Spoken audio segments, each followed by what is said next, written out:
The call came on a Tuesday morning, and I was doing something I hadn't done in years. I was making breakfast for myself. Not because my wife wasn't home. She was home. She was upstairs, supposedly still sleeping, recovering from what she'd described as an exhausting week of client meetings. I'd been tiptoeing around the house since 6 in the morning, trying not to wake her. That was the kind of husband I was. 63 years old, 31 years of marriage, and I still tiptoed. I had eggs in the pan and coffee in the pot when my phone buzzed on the counter. Unknown number. Local area code. I almost let it go to voicemail. Almost. "Am I speaking with Mr. Gerald Whitmore?" a woman asked. Her voice was careful, measured. The kind of voice people use when they're about to say something difficult. "Yes, this is Gerald," I said. "Mr. Whitmore, my name is Patricia Hines. I'm the branch manager at Hargrove Federal Savings on Clearwater Drive. I'm calling because," she paused, and I heard her take a breath. "I'm calling because your wife is here right now, and she's with a man who is representing himself as you." I turned off the burner. "I'm sorry," I said. "Can you say that again?" "Your wife is currently in our conference room with a gentleman who presented your identification, your driver's license, your social security card, and a power of attorney document bearing your signature. But Mr. Whitmore, the signature doesn't match what we have on file, and the man doesn't look right to me. So before we proceed with anything, I needed to call the number we have on record for you directly." I stood in my kitchen with a spatula in my hand and looked at the ceiling above me at the exact spot where my wife's bedroom sat directly overhead. "She's supposed to be asleep upstairs," I said. There was a pause. "Mr. Whitmore," Patricia Hines said quietly, "I think you need to come in." I set the spatula on the counter. I walked to the foot of the stairs and looked up. The bedroom door was closed. I climbed slowly, the way you climb stairs when part of you already knows what you're going to find at the top and is trying to delay the knowing. I opened the door. The bed was made, neatly, deliberately, the way someone makes a bed when they've been awake for hours. Her side of the closet had a gap in it, a blazer missing, the dark blue one she wore to things that mattered. Her overnight bag was gone from the shelf. She had never been asleep. I went back downstairs, picked up my keys, and drove to Hargrove Federal Savings on Clearwater Drive. I want to tell you something about my wife before I tell you what I found at that bank. I want to tell you because I think it matters. And because I think if you're going to understand how a 63-year-old man who built his own electrical contracting business from nothing, who raised 2 kids, who coached Little League for 11 years, how a man like that could be sitting in his own kitchen with a spatula in his hand while his wife was across town dismantling his life, you need to understand what 31 years can do to your defenses. Her name was Carolyn. She was 58 years old, and she had a way of making you feel, at any given moment, that you were the most capable man in any room, and also, subtly, quietly, that she was the only one who truly understood just how capable you were. That combination is more powerful than most people realize. It makes you want to prove her right. It makes you want to be everything she sees. We met when I was 32 and she was 27. She was working as an office manager for a real estate firm. She was organized, sharp, and completely unimpressed by things that usually impress people. I was a young contractor trying to land commercial accounts, and I thought she was the most serious woman I'd ever met. I was right about that. I just didn't understand for a long time what she was serious about. We married after 2 years of dating. We had our son Marcus in 1995 and our daughter Renee in 1998. I built the business. Carolyn kept the books. That arrangement started out of practicality. She was good with numbers. I was better on a job site, and it calcified over the years into something I never questioned. She handled the finances. I handled everything else. I signed what she put in front of me. I signed a lot of things over the years. I didn't always read them carefully. She'd say, "This is the quarterly tax filing," or "This is the insurance renewal," and I'd sign because she knew what she was doing and I trusted her. That's the word, trusted. I handed it to her like it was a gift and never asked for it back. The warning signs were there. I know that now. I knew it in the vague, half-conscious way you know something when you don't want to fully know it. 3 years ago, she started talking about her brother, Raymond. Raymond was 54 and had spent most of his adult life in and out of situations he described as opportunities, and everyone else recognized as mistakes. He'd tried car sales. He'd tried property flipping. He'd tried importing goods from overseas that never quite materialized. He borrowed money from family with the cheerful confidence of a man who had no intention of being inconvenienced by repaying it. I had never liked Raymond. Carolyn knew that, and for most of our marriage she'd kept a careful distance between her family drama and our household. Then 3 years ago that changed. She started mentioning him more. Then she invited him to dinner. Then she started defending him when I expressed skepticism. He's changed, Gerald. He's been through a lot. He's family. The word family deployed like a shield. Raymond started coming around. He'd stop by on weekends.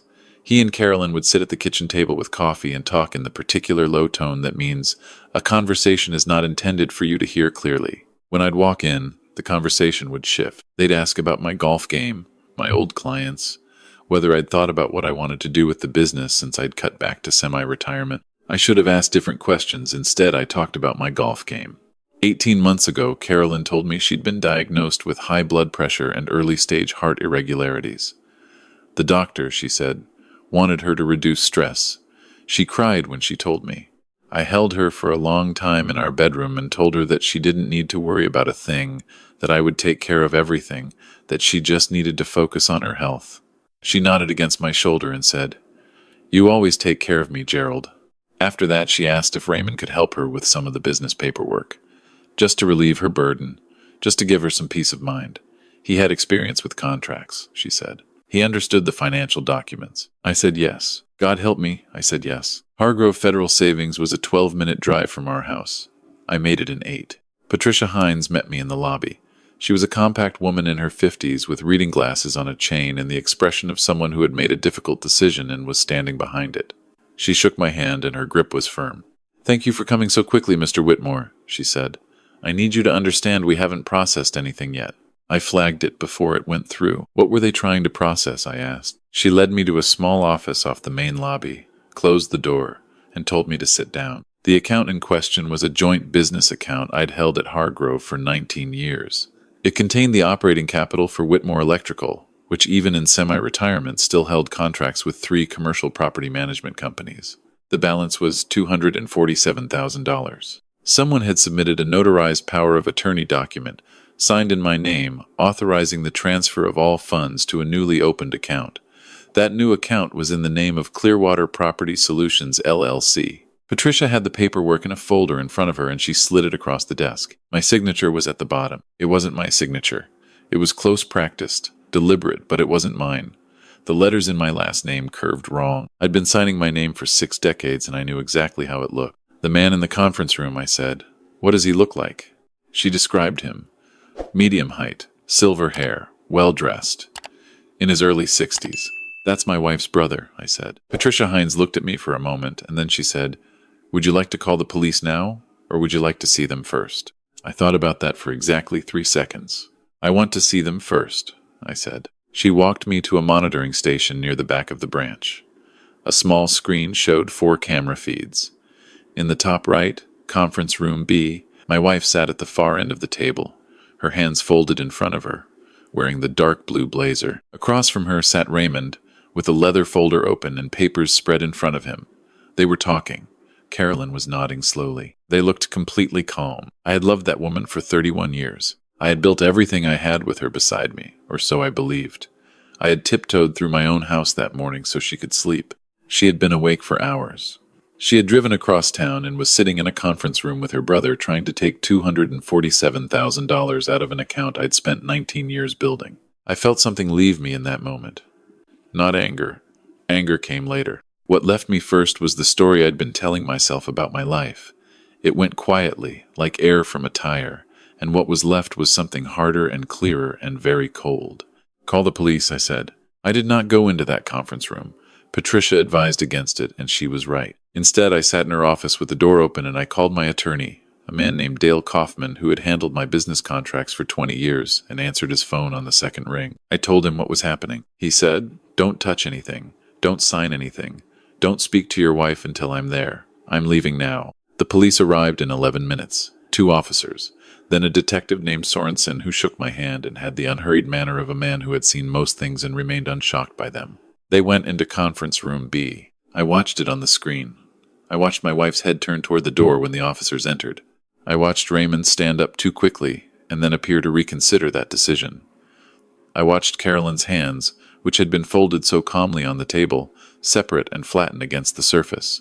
I could not hear what was being said. I watched their mouths move, and watched the calm dissolve. Raymond was the one who tried to argue.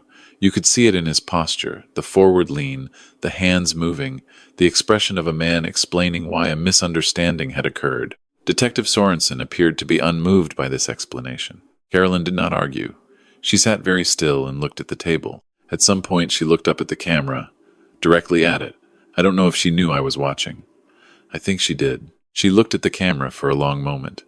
Then she looked back down at the table. Dale arrived 30 minutes later with a younger attorney from his office who specialized in fraud cases. They were in the conference room with Detective Sorensen for close to an hour.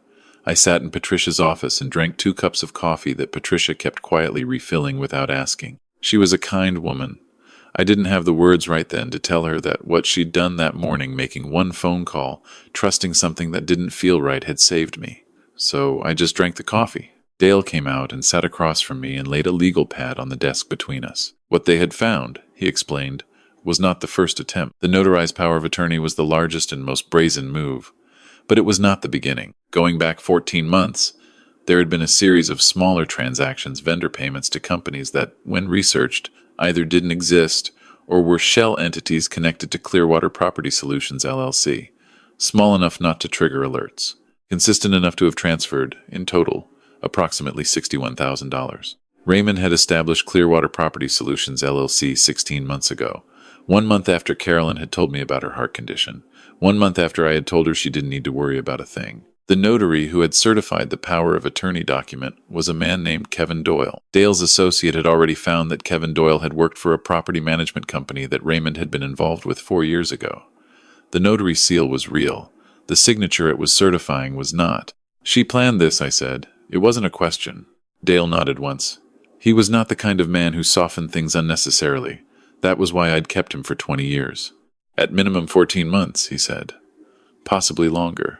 I thought about the last 14 months. I thought about the dinners where Carolyn had asked thoughtful questions about my remaining contracts. I thought about the Sunday afternoon she'd suggested we update our estate planning documents and had sat beside me at this very bank, a different branch, while I signed a new beneficiary designation form. I thought about the way she'd touched my arm when we left and said it felt good to have things in order. I thought about the morning she'd told me about her heart condition, the way she'd cried, the way I'd held her. Is she actually sick? I asked. Dale said he didn't know. He said that was a question for later. Raymond and Carolyn were both taken to the station for questioning. The notary, Kevin Doyle, was located by end of day and brought in separately. Charges were filed: wire fraud, forgery, conspiracy. Raymond had a prior civil judgment against him from a business dispute in another state. That was going to matter. My son called me that evening. Someone had called him, I don't know who. Perhaps Carolyn had been allowed a phone call. He was 30 years old and he had his mother's capacity for stillness when he was upset. His voice on the phone was very quiet. "Dad," he said, "tell me what's happening." I told him. All of it.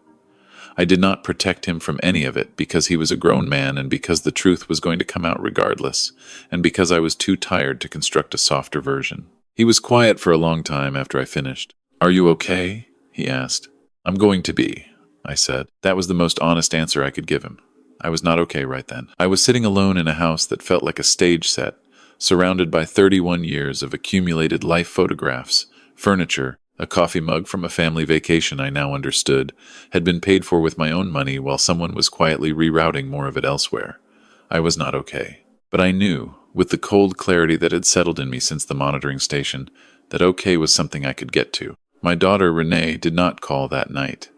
She called 3 days later, and the conversation was short and difficult, and I understood from it that she had known something. Not everything, but something she had chosen not to tell me. That was its own grief, separate from the rest, and I'm still working through it. The divorce was filed 6 weeks after that Tuesday morning. Carolyn retained an attorney, and for a period of time the communications between our households went through lawyers only. That was painful in a specific way, the bureaucratic translation of 31 years into documents and asset columns. Her attorney argued that her participation had been peripheral, that Raymond had manipulated her, that her medical condition had made her vulnerable. There may have been a fragment of truth buried in that, I don't know. I know that she sat in that conference room in her dark blue blazer looking calm, and that she had driven across town before I was awake, and that she had let me tiptoe through my own house so she could do it. Raymond pled guilty to wire fraud and forgery. He received 42 months. The notary lost his certification and received a suspended sentence in exchange for full cooperation. The $61,000 that had been transferred through the shell company was largely recoverable. The power of attorney transfer had been stopped before it cleared. Patricia Heinz's phone call had saved me $247,000. I sent her a card. I didn't know what else to do. Carolyn, in the end, did not serve time. Her attorney negotiated a cooperation agreement, and she received 5 years probation and was ordered to make restitution for her portion of the transferred funds. I have complicated feelings about that outcome. I won't pretend otherwise. But the house, the remaining business accounts, the retirement assets, those were protected. Dale made sure of that. I am grateful for Dale. I sold the business 8 months after the divorce was finalized. Not because I had to, because I didn't want to look at the accounts anymore and think about what they'd almost become. I took the proceeds and bought a smaller house in a quieter neighborhood, and I have a workshop in the garage where I fix things. Small things. Lamps, clocks, the occasional piece of furniture. Things that are broken and can be made to work again. My son visits on the 3rd weekend of every month. We watch football, we eat badly. He has his mother's stillness and his own considerable kindness, and I am grateful for him every time he walks through the door. Renee and I are finding our way back to each other slowly. I believe we'll get there. It will just take time. There are things I know now that I didn't know that Tuesday morning. I know that trust is not the same as due diligence. I know that love can be genuine and can still be used against you. I know that the moment someone tells you not to worry about the details, whatever the reason, however kind the intention sounds, that is precisely the moment to look at the details. I know what my signature looks like. I knew it for 63 years, and somehow convinced myself that knowing it was enough, that the people around me knowing I knew it would protect me. It doesn't work that way. If you are in a marriage, in a partnership, in any arrangement where someone else handles what you've earned, please, look at the documents. Ask the questions that feel unnecessary. Be the person who is present at the desk, who reads the line before the signature line, who calls the bank back when something seems off. Be Patricia Heinz for yourself, because nobody else is required to be. I lost my marriage on a Tuesday morning in a bank branch on Clearwater Drive, but I didn't lose myself. I almost did. I had been in the process of losing myself for 14 months, maybe longer. But a woman with reading glasses on a chain looked at a signature and thought, that doesn't seem right, and picked up the phone. I am 63 years old. I have a workshop in my garage and a son who visits on the 3rd weekend and a mug of coffee that I make exactly the way I want it now, at exactly the time I want it, with no one to tiptoe around. I'm not okay yet, but I am getting there, and I knew the warning signs. I saw them, and I looked away. I am telling you this so you don't have to learn it the way I did by watching, on a 4-inch security screen, the face of someone you loved for 31 years go, still, when they finally understood the game was over. Have you ever gotten a call that changed everything in under 60 seconds? I had. I just never thought it would come from a bank on a Tuesday morning while my eggs were burning. Thank you for listening to my story. If it reached something in you, stay with us. There are more stories here. Stories about people who faced the worst and found their way through. Subscribe to vt-sweetrevenge. We'll be here.